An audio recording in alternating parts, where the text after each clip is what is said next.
बिस्मिल्लाहिर्रहमानिर्रहीम। आज का हमारा टॉपिक है इलेक्ट्रोकार्डियोग्राफी। इससे पहले हमने हार्ट स्ट्रक्चर के बारे में पढ़ा, हार्ट की इलेक्ट्रिकल एक्टिविटी के बारे में पढ़ा कि हार्ट में इम्पल्स किस तरह पैदा होती है, हार्ट बीट किस तरह होती है, कार्डियक साइकिल क्या होती है, एसए नोड, एवी नोड। ये तमाम समझने के बाद हमारे पास जो टॉपिक है वो है ईसीजी। ईसीजी एब्रीवेटेड फॉर्म है इलेक्ट्रोकार्डियोग्राफी का। इलेक्ट्रोकार्डियोग्राफी क्या है? ये एक ऐसा टेक्निक है जिसके थ्रू हम हार्ट के इलेक्ट्रिकल एक्टिविटी को रिकॉर्ड कर सकते हैं। यानी एक ऐसा टेक्निक जो हमें हार्ट के इलेक्ट्रिकल एक्टिविटी के बारे में बताए, तो उस टेक्निक को हम कहते हैं इलेक्ट्रोकार्डियोग्राफी।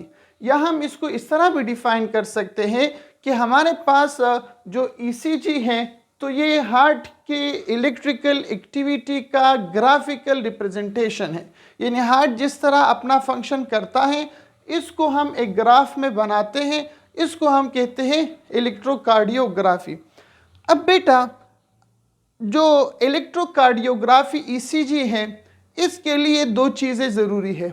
एक इसमें होता है ईसीजी वाला मशीन होता है जो कि इस ईसीजी को रिकॉर्ड करता है, और दूसरा इसमें ग्राफ यूज़ होता है। इस तरह का ग्राफ होता है जिसमें जो ग्राफ बना हुआ होता है, ग्राफ पेपर होता है जिसमें हार्ट के इलेक्ट्रिकल एक्टिविटी का ग्राफ बना हुआ होता है। अब जो मशीन है, याद रहे, जो मशीन है यानी जो डिवाइस है जो कि ईसीजी के लिए हम यूज़ करते हैं, उस मशीन का नाम है इलेक्ट्रोकार्डियोग्राफ। और जो ग्राफ पेपर यूज़ होता है उसमें, उस ग्राफ पेपर का नाम है इलेक्ट्रोकार्डियोग्राम। अक्सर बच्चे इसमें कंफ्यूज होते हैं। याद रहे बेटा, ग्राफ को नाम है इलेक्ट्रोकार्डियोग्राम और डिवाइस का नाम है इलेक्ट्रोकार्डियोग्राफ। यानी आप अपोजिट समझ ले, यानी डिवाइस का नाम है ग्राफ, इलेक्ट्रोकार्डियोग्राफ, और ग्राफ पेपर का नाम है ग्राम, यानी इलेक्ट्रोकार्डियोग्राम नाम है। अब बेटा, जो ईसीजी पेपर है, जो ग्राफ पेपर है, इसमें हमारे पास दो स्क्वायर्स होते हैं। एक आपको नज़र आता होगा, मैंने रेड शो किया है, एक ये वाला स्क्वायर है, देखिए जी, ये लार्ज स्क्वायर हम इसको बोलते हैं। ये है हमारे पास लार्ज स्क्वायर, ठीक है जी, हम इसको कहते हैं लार्ज स्क्वायर। जो रेड बना हुआ है इसको हम कहते हैं लार्ज स्क्वायर। अच्छा बेटा, दूसरा इसमें है हमारे पास स्मॉल स्क्वायर। ये आपको देखा ही देखा, इस रेड के नीचे दरमियान में अंदर जो आपको छोटे छोटे स्क्वायर नजर आते हैं इसको हम कहते हैं स्मॉल स्क्वायर, इसको हम कहते हैं स्मॉल स्क्वायर। तो जो हमारे पास ईसीजी ग्राफ है तो उसमें एक लार्ज स्क्वायर होगा, एक स्मॉल स्क्वायर होगा। अच्छा बेटा, अब ये एमसीक्यूज भी याद रहे कि हर एक लार्ज स्क्वायर में 25 स्मॉल स्क्वायर होंगे। हर एक लार्ज स्क्वायर में 25 स्मॉल स्क्वायर होंगे। देखिए हम यहाँ देखते हैं, 5 इस तरफ हुए, 1 2 3 4 5, 5 स्क्वायर इस तरफ हुए और 5 इस तरफ हुए, 1 2 3 4 5, 5 इस तरफ हुए। तो हम कहते हैं कि टोटल इसमें 25 है, तो हम इसको 5 × 5 शो करते हैं। अगर आप इसको गिन लें तो ये आपके पास पूरे 25 होंगे। तो एक लार्ज स्क्वायर में हमारे पास 25 स्मॉल स्क्वायर होते हैं।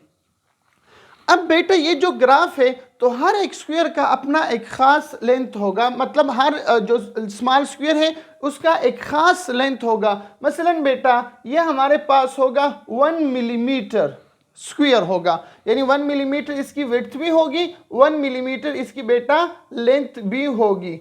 तो हम कहते हैं कि ये 1 मिलीमीटर इसका लेंथ है।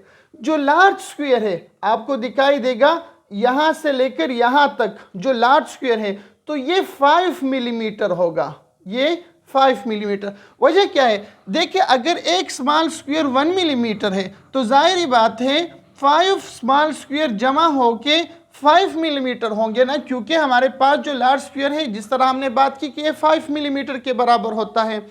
अच्छा, अब बेटा हमारे पास जो मशीन होता है, जो डिवाइस होता है जिससे ये ईसीजी मशीन में ये ग्राफ पास होती है, तो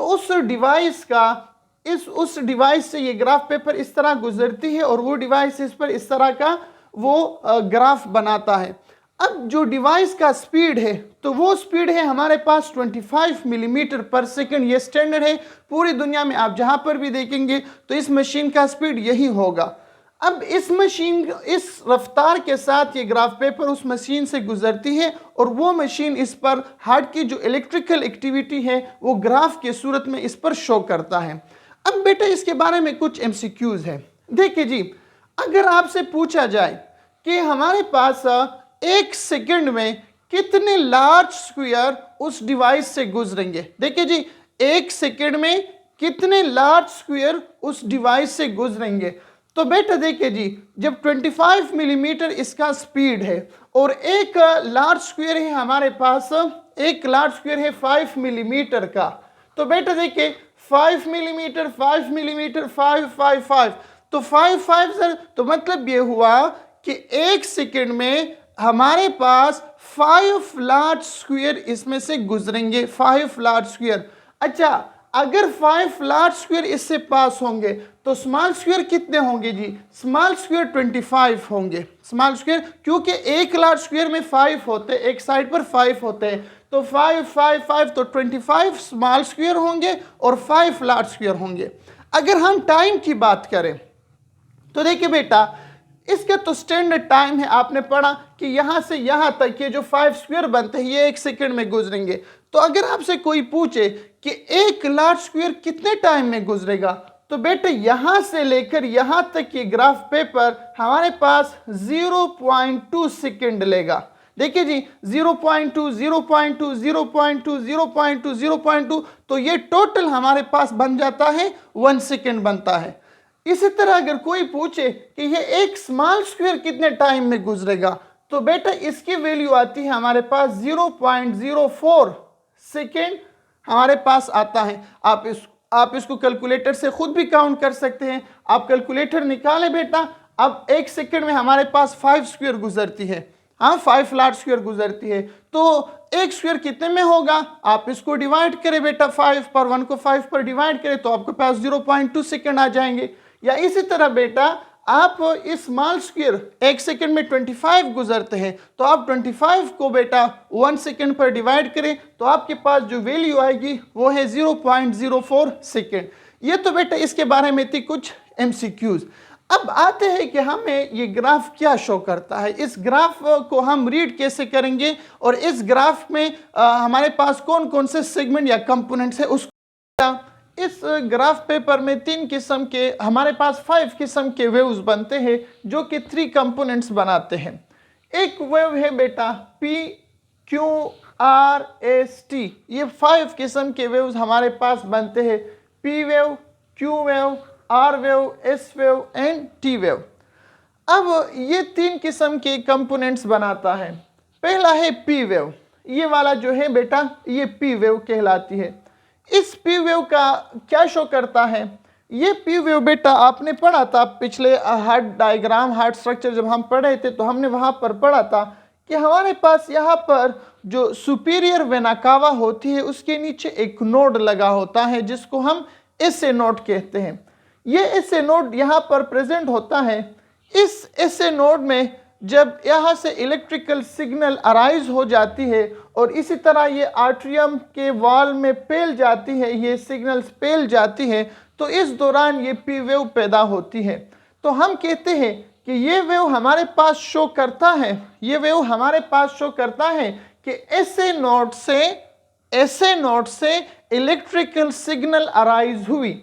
अब जाहिरी बात है जब SA नोड से इलेक्ट्रिकल सिग्नल अराइज होंगी तो उसका असर क्या होगा, असर ये होगा कि जो आर्टिकल्स है तो वो कंट्रैक्ट हो जाएंगे।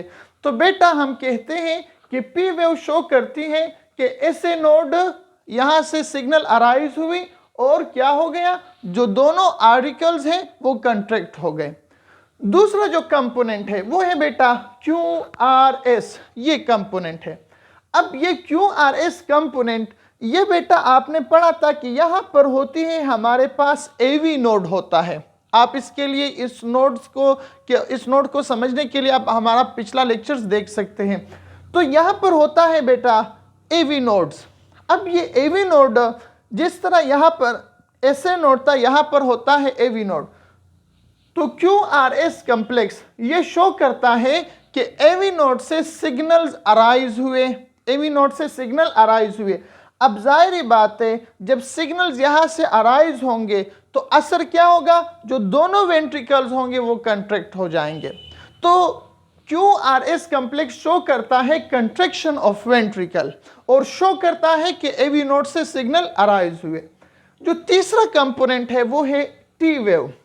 अच्छा, अब T वेव क्या है बेटा, जाहिर बात है इसने हमें, जो P वेव था इसने हमें बताया कि आरिकल कंट्रैक्ट हुए, QRS कम्प्लेक्स ने बताया कि वेंट्रिकल कंट्रैक्ट हुए।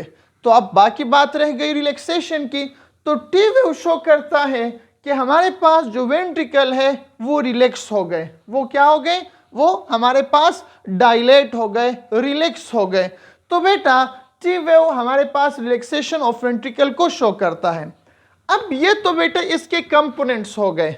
अब हम पढ़ते हैं कि हम इस ECG को रीड कैसे करेंगे। मसलन मेरे पास ये ग्राफ है, आपके पास डॉक्टर मरीज आ गया, मरीज को आपने कहा कि आप ECG करें, वो उसने ECG किया और आपके पास इस पेपर को ले आया। अब आप किस तरह इसको रीड करेंगे, तो हम अभी बात करते हैं इसकी रीडिंग की। ECG को आप रीड किस तरह करते हैं, तो देखिए बेटा इसमें हमारे पास तकरीबन 6 इंटरवल्स हैं। जो पहला इंटरवल है वो T और P के दरमियान है, ये वाला इंटरवल इस तरह बेटा, इससे आगे यहाँ पर भी T होगा, यहाँ तो हमने शो नहीं किया, लेकिन यहाँ पर जो T और P है इसके दरमियान एक इंटरवल होगा जिसको हम कहते हैं TP इंटरवल। TP इंटरवल हम इसको बोलते हैं। अब ये TP इंटरवल क्या शो करता है, ये शो करता है कि जो आरिकल्स है और वेंट्रिकल्स है ये दोनों मेरे साथ रिलैक्स है। अब जाहिरी बात है बेटा जब ये भी रिलैक्स होगा, ये भी रिलैक्स होगा, तो ब्लड यहाँ पर जो वीन्स है, superior vena cava, inferior vena cava, इसी तरह जो पल्मोनरी वीन है, तो ये शो करता है कि ब्लड वहाँ से यानी वीन से आरिकल्स में आ रहे हैं। अब जब ब्लड वीन से आरिकल में आ रहे हैं तो जाहिरी बात है आरिकल में प्रेशर बढ़ेगा। जब प्रेशर बढ़ेगा इसकी वजह से जो हमारे पास ट्राइकस्पिड वाल और बाइकस्पिड वाल है जिसको हम AV वाल बोलते हैं, ये ट्राइकस्पिड वाल और बाइकस्पिड वाल ये ओपन होंगे तो ब्लड यहाँ पर वेंट्रिकल में भी आएगा। तो TP इंटरवल हमारे पास ये शो करता है कि दोनों आरिकल और वेंट्रिकल दोनों रिलैक्स है और दोनों में ब्लड की फ्लो हो रही है। अच्छा, दूसरा है P वेव। यहाँ पर जो P वेव है ये क्या शो करता है, इससे पहले भी हमने पढ़ा, ये हमारे पास बेटा आर्टीरियल सिस्टोल शो करता है। क्या मतलब बेटा, अब जब यहाँ पर ये भी बढ़ गया, ये भी बढ़ गया, तो यहाँ पर जो हमारे पास ऐसे नोड है तो वो सिग्नल पास कर लेता है जिसकी वजह से ये आरिकल कंट्रैक्ट हो जाते हैं और यहाँ पर जितना भी ब्लड होती है वो यहाँ पर वेंट्रिकल में आ जाता है। तो P वेव शो करता है कि ऐसे नोड से सिग्नल प्रोड्यूस हुए और आर्टीरियल सिस्टोल हो गया। खुदा न ख्वास्ता अगर किसी का ECG में ये P वेव मिसिंग हो, P वेव बिल्कुल न बने, मतलब ये जो P वेव है ये जगह इस तरह सीधा हो, यहाँ पर P वेव न बने, बिल्कुल ये लाइन स्ट्रेट हो, तो इसका मतलब है कि इसका जो SA नोड है वो डैमेज है। जो SA नोड है, जो यहाँ पर SA नोड प्रेजेंट होती है वो डैमेज है क्योंकि इससे सिग्नल पैदा नहीं होते। या बेटा अगर ये P वेव हमारे पास बड़ी हो या इस तरह बड़ी बन जाए, P वेव अगर हमारे पास बड़ी बन जाए तो ये हमारे पास हाइपरट्रॉफी को शो करता है, आर्टीरियल हाइपरट्रॉफी को शो करता है। आर्टीरियल हाइपरट्रॉफी का मतलब ये है कि जो आरिकल्स है वो बड़े हो चुके हैं, उसमें जो सेल साइज है वो बड़ा हो चुका है, तो आर्टीरियल हाइपरट्रॉफी को शो करता है। इसी तरह बेटा अगर हमारे साथ ये P वेव ज़्यादा बने, मसलन अब तो नॉर्मल में तो एक बनता है, मसलन एक बंदा है उसने ECG कर लिया और उसमें P वेव बार बार बने, हाँ ज़्यादा बने, तो ये हमारे पास एक बीमारी है जिसको स्टोक्स एडम सिंड्रोम बोलते हैं। ये स्टोक एडम सिंड्रोम तब पैदा होती है जब हमारे पास ये AV नोड काम नहीं करता हो। तो इसका मतलब ये है कि देखिए जी ऐसे नोड तो काम करता है, P वेव तो बनता है, लेकिन आगे से जो QRS कम्प्लेक्स है वो नहीं बन रहा, तो मतलब ये है कि हमारे पास जो AV नोड है वो फंक्शन नहीं कर रहा। तो दूसरा जो हमने पढ़ा वो पी वेव था। तीसरा है क्यू आर इंटरवल, ये वाला बेटा क्यू आर इंटरवल।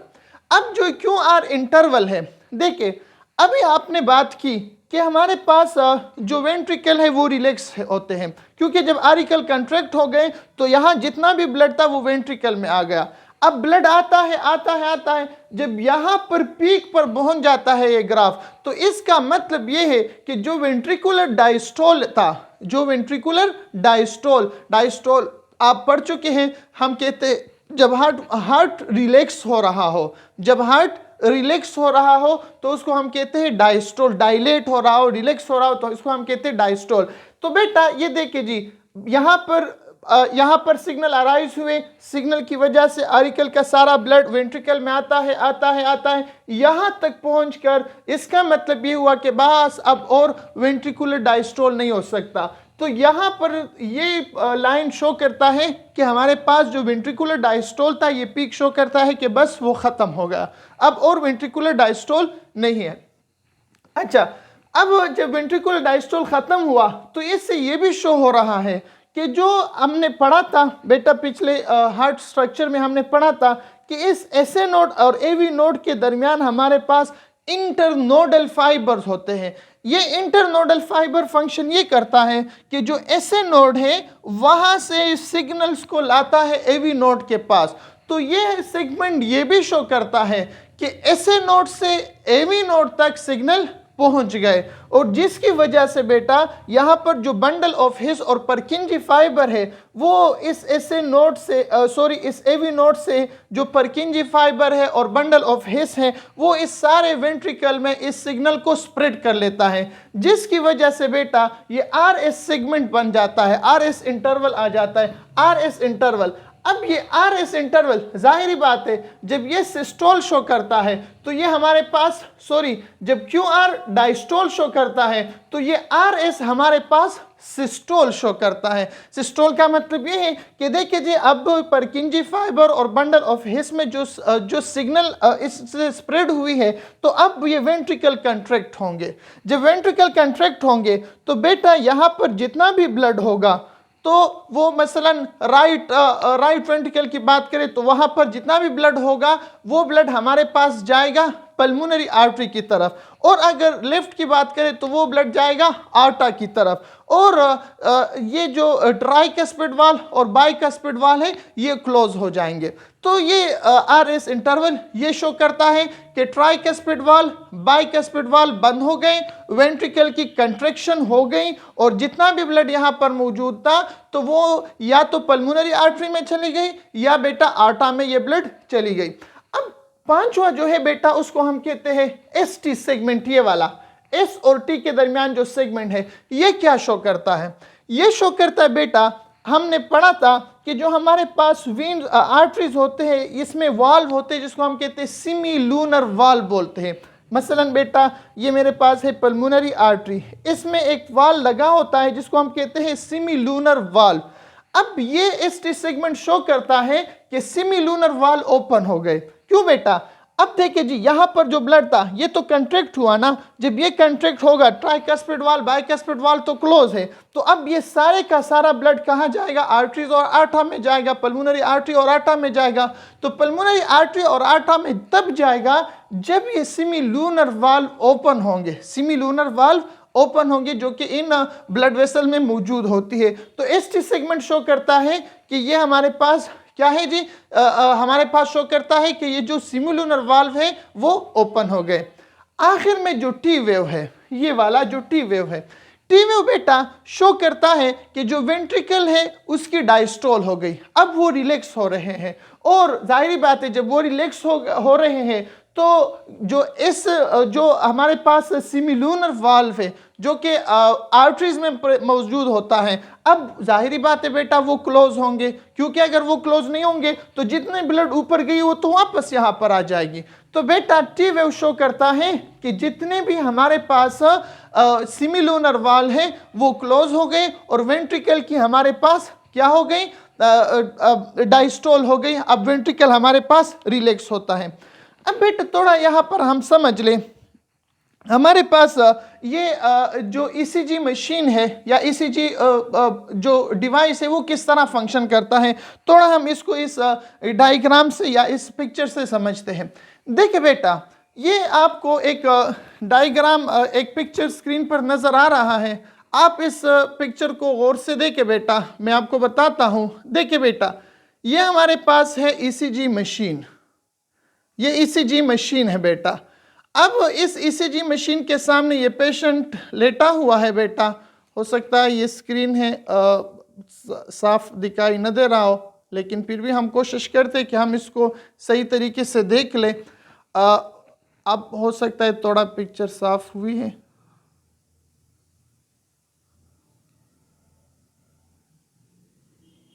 अच्छा बेटा, चले, साफ तो दिखाई नहीं दे रहा, लेकिन थोड़ा बहुत गुजारा हो रहा है। देखिए बेटा, आप देख सकते हैं कि ये पेशेंट है, ये इस तरह इस मशीन के सामने लेटा हुआ है और इसके बॉडी पर इस मशीन से कुछ इलेक्ट्रोड्स निकले हैं और इसके बॉडी के साथ अटैच हुए हैं।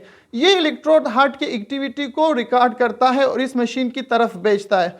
यहाँ पर ये जो मशीन है, ये मशीन जो है ना बेटा, यहाँ पर ये ग्राफ निकाल रहा है और इस ग्राफ को पूरा हमने पढ़ा कि इसमें कौन कौन से वेव होता है। तो बेटा इस तरह हम इस ईसीजी को करते हैं और हमें इस तरीके से हार्ट की पूरी जो इलेक्ट्रिकल एक्टिविटी है इसके बारे में हमें आसानी से पता चल सकता है कि हार्ट का कौन सा काम, हार्ट कौन सा फंक्शन कर रहा है, कौन सा नहीं कर रहा, और कौन हार्ट के कहाँ पर कौन से चैम्बर में या कौन से वाल्व में फ़र्क है। या इसके अलावा हम बहुत सारी बीमारियों का इससे पता लगा सकते हैं। मसलन मायोकार्डियल इंफारेक्शन हो गया, मायोकार्डियल इस्कीमिया हो गया, इसी तरह हाइपरट्रॉफी हो गया, मुख्तलिफ